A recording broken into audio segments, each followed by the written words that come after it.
नमस्कार, बहुत स्वागत है आप सभी का। आप देख रहे हैं एबीपी न्यूज। आपके साथ मैं हूं पूजा सचदेवा। बात करते हैं यूपी की, जहां की चुनावी लड़ाई दिलचस्प होने जा रही है।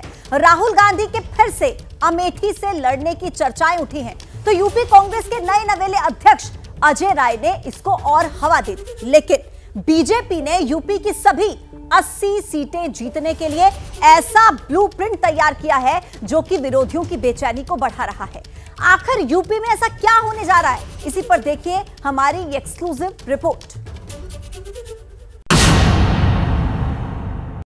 उत्तर प्रदेश जहां से होकर गुजरता है दिल्ली की सत्ता का रास्ता, जिसने पिछले 2 लोकसभा चुनाव में मोदी सरकार के लिए रास्ता बनाया। दिल्ली में हैट्रिक के लिए उसी उत्तर प्रदेश में बीजेपी ने बनाई है बड़ी व्यूह रचना। उत्तर प्रदेश कुल लोकसभा सीटें 80, बीजेपी और सहयोगी दलों के कब्जे में कुल सीटें 66। बाकी बची 14 सीटों को भी अपने कब्जे में करने के लिए बीजेपी ने ऐसा प्लान बनाया जो राजनीतिक विरोधियों को भी चौंकाएगा। उसके सबसे अहम सूत्रधार हैं सुनील बंसल, बीजेपी के राष्ट्रीय महासचिव, बीजेपी के पश्चिम बंगाल, ओडिशा और तेलंगाना के प्रभारी। वही सुनील बंसल जो कि यूपी में बीजेपी के संगठन की सूरत बदल चुके हैं। अपने शानदार ट्रैक रिकॉर्ड की वजह से सुनील बंसल का बीजेपी के भीतर कद काफी बढ़ चुका है। यूपी की जिन 14 लोकसभा सीटों पर बीजेपी हारी है, वहां बाजी पलटने के लिए बीजेपी ने सुनील बंसल पर ही भरोसा जताया है। उन 14 लोकसभा सीटों का गणित क्या है, ये समझने से पहले यूपी की 80 सीटों पर बीजेपी का कैसा दबदबा है, इसे समझिए। 2019 के लोकसभा चुनाव में बीजेपी ने यूपी की कुल 80 में से 62 सीटें जीती थीं, जबकि 2 सीट बीजेपी की सहयोगी अपना दल एस को मिली थी। 2022 के लोकसभा उपचुनाव में आजमगढ़ और रामपुर सीटें भी बीजेपी ने समाजवादी पार्टी से झटक ली थी। इसी तरह 2019 की जीती हुई 64 सीटों में से 2 और सीटों का इजाफा हो गया और यूपी में एनडीए सांसदों की संख्या हो गई 66। तो अब बीजेपी के टारगेट पर हैं बाकी की 14 लोकसभा सीटें, जिनके लिए राष्ट्रीय महासचिव सुनील बंसल को जिम्मा दिया गया है।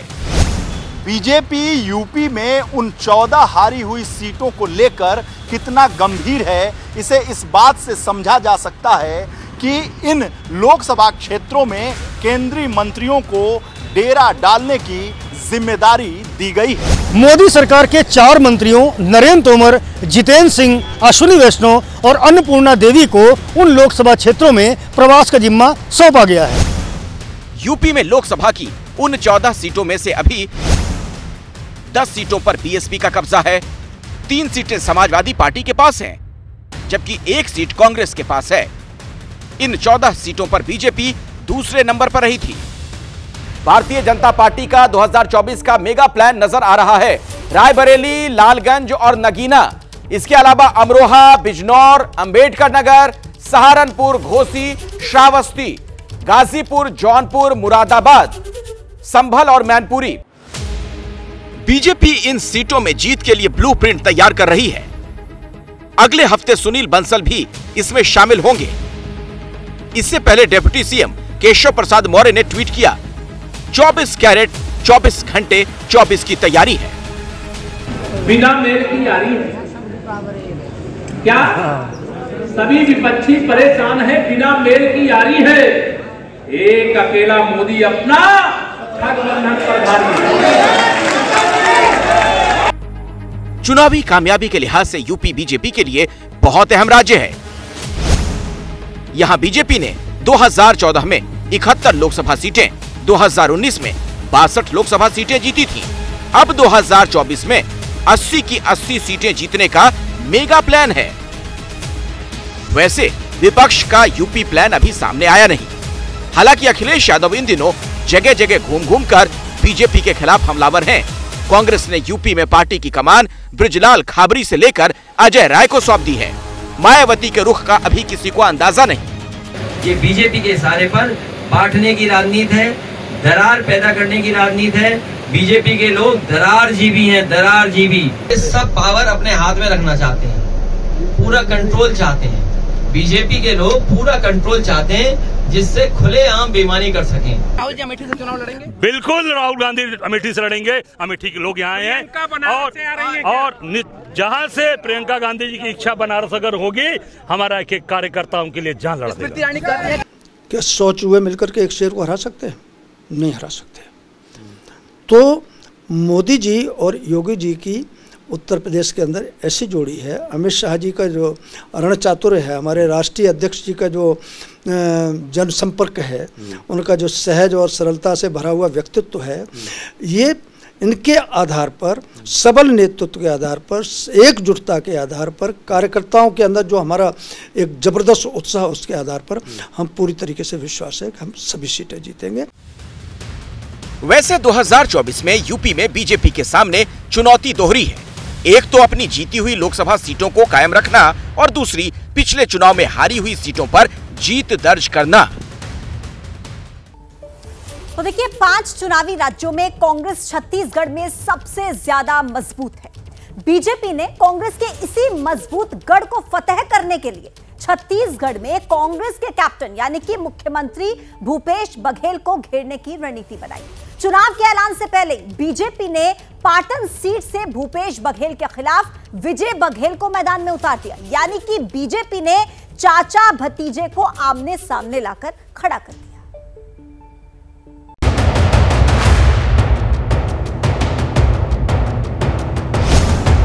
राहुल के कमांडर, प्रियंका के करीबी, सोनिया के भरोसेमंद, छत्तीसगढ़ के सीएम भूपेश बघेल हर संकट में कांग्रेस नेतृत्व के साथ मजबूती से खड़े रहने वाले नेता हैं भूपेश बघेल। अब उन्हीं भूपेश बघेल की अग्नि परीक्षा है, वो भी अपने गढ़ पाटन में। पाटन वो विधानसभा सीट है जहां से भूपेश बघेल 3 बार विधानसभा चुनाव जीत चुके हैं। 2008 में भूपेश बघेल पाटन सीट से चुनाव हार गए थे, तब विजय बघेल ने उन्हें 8000 वोटों से हराया था। फिर विजय बघेल भूपेश बघेल के सामने होंगे, क्योंकि दुर्ग के सांसद को बीजेपी ने विधानसभा चुनाव के लिए पाटन सीट से उम्मीदवार बनाया है, यानी भूपेश बघेल को घेरने की पूरी तैयारी है। पाटन बघेल भूपेश बघेल को चुनाव हरा चुका है और एक बार फिर हराएगा। निश्चित रूप से विजय की महत्वपूर्ण भूमिका इस चुनाव में रहेगी।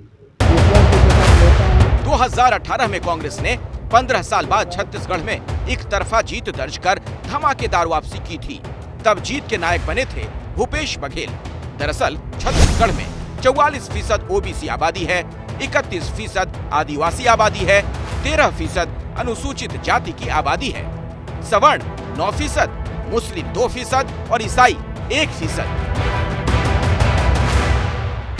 भूपेश बघेल ओबीसी का बड़ा चेहरा है और इसी ओबीसी वोट बैंक को कांग्रेस से तोड़ने के लिए बीजेपी ने भूपेश बघेल के खिलाफ विजय बघेल को चुनाव के ऐलान से पहले ही मैदान में उतार दिया।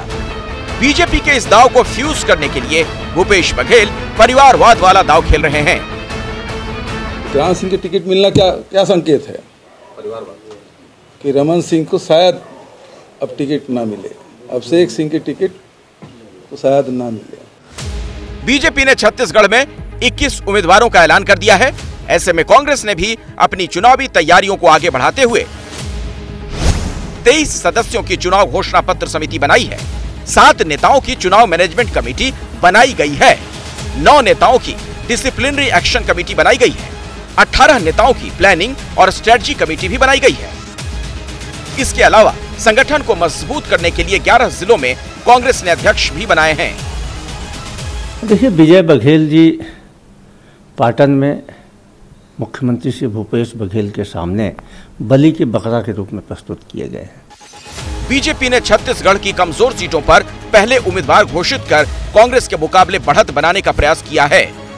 इस कोशिश में विजय बघेल को पाटन से उतारकर बीजेपी ने तय कर दिया कि इस बार छत्तीसगढ़ में भूपेश बघेल के लिए रास्ता आसान नहीं रहने वाला है।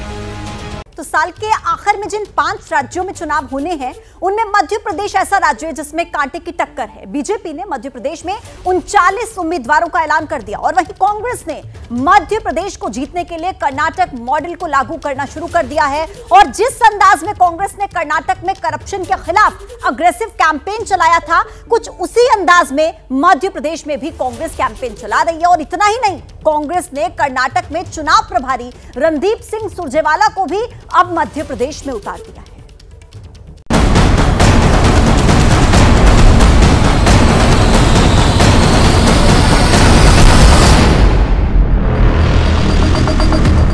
शिवराज का चेहरा, मामाटो का बैग, 50% कमीशन वाला आरोप और घोटालों की होम डिलीवरी का दार।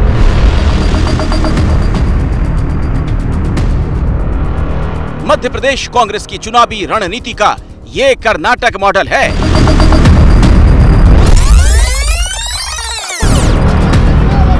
चंद महीने पहले की बात है, सितंबर 2022 में कर्नाटक के चुनाव संग्राम में कांग्रेस ने ऐसे ही पे सीएम कैंपेन चलाया था। तब निशाने पर कर्नाटक में बीजेपी सरकार के सीएम बसवराज बोम्मई थे। 40% कमीशन का आरोप था।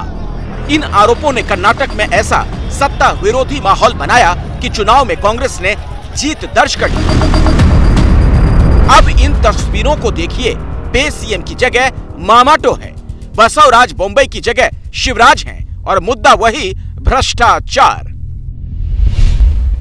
मध्य प्रदेश की पहचान प्रचार, भ्रष्टाचार और अत्याचार से है। शिवराज नहीं रहे, ठगराज बन गए। सबको ठगा है, नौजवानों को ठगा है, व्यापारियों को ठगा है। देखो, मैं तो सभाओं में पूछता हूं कि मैं भ्रष्टाचार के बारे में आपको क्या समझाऊं, और लोग चिल्लाने लगते हैं कि पैसे दो, काम लो। मध्य प्रदेश जीतने के लिए कांग्रेस ने उसी मॉडल को चुना जिस मॉडल के भरोसे उसने कर्नाटक में सरकार बनाई। कर्नाटक की तर्ज पर मध्य प्रदेश में भी कांग्रेस भ्रष्टाचार को मुद्दा बना रही है। कर्नाटक की तरह मध्य प्रदेश में भी कांग्रेस मतदाताओं को गारंटी देने की तैयारी में है। कर्नाटक की तरह मध्य प्रदेश में भी कांग्रेस सॉफ्ट हिंदुत्व की राह पर है। जैसे कर्नाटक में कांग्रेस के नेता मठों का दौरा कर खुद को हिंदुत्व का हिमायती बताया करते थे, वैसे ही मध्य प्रदेश में भी कांग्रेस नेता खुद को हिंदुत्व का हिमायती बता रहे हैं। 80% तो हिंदू है, तो वो क्या हिंदू पैदा करते हैं? जिस देश में इतनी बड़ी वहाँ कोई देश की बात है, ये तो है कि 80% अगर हिंदू हैं तो हम कहेंगे हिंदू राष्ट्र है। कहने की क्या बात है, ये तो आगे बताते हैं। देखिए, बैन नहीं करेंगे, लेकिन बजरंग दल में कुछ अच्छे लोग भी हो सकते हैं। मध्य प्रदेश में बीजेपी ने अपने 39 उम्मीदवार घोषित कर दिए हैं। इस घोषणा के 15 घंटे के बाद ही कमलनाथ ने शिवराज सरकार के खिलाफ कर्नाटक पैटर्न पर भ्रष्टाचार वाली चार्जशीट जारी कर दी, जिसमें पोषण आहार घोटाला, मिड डे मील घोटाला, आंगनवाड़ी नल जल घोटाला, गणवेश घोटाला, नर्सिंग घोटाला, व्यापम घोटाला, कौशल घोटाला, पैरामेडिकल छात्रवृत्ति घोटाला जैसे तमाम घोटालों का जिक्र है। कर्नाटक की तर्ज पर ही मध्य प्रदेश में भी इन घोटालों के लिए सीएम शिवराज को जिम्मेदार ठहराया जा रहा है।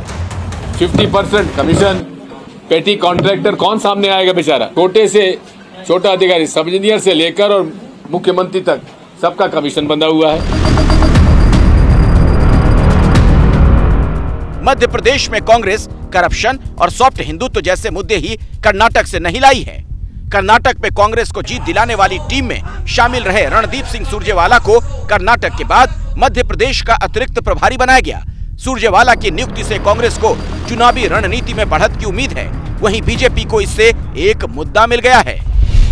वो वोटर जो देवतुल्य जनता है, हम अपना भगवान मानते हैं, उससे वो राक्षस कहते हो, राक्षस मानते हो, ऐसे लोग मध्य प्रदेश के प्रभारी बनेंगे तो मध्य प्रदेश की जनता वो इनको कड़ा जवाब मध्य प्रदेश के अंदर देगी। कांग्रेस कह रही थी कि 1 साल पहले उम्मीदवार घोषित करेंगे, 6 महीने पहले उम्मीदवार घोषित करेंगे। युद्ध स्तर पर भारतीय जनता पार्टी चुनाव के मैदान में है। अभी 20 तारीख को फिर हमारे माननीय अमित शाह जी भोपाल आ रहे हैं।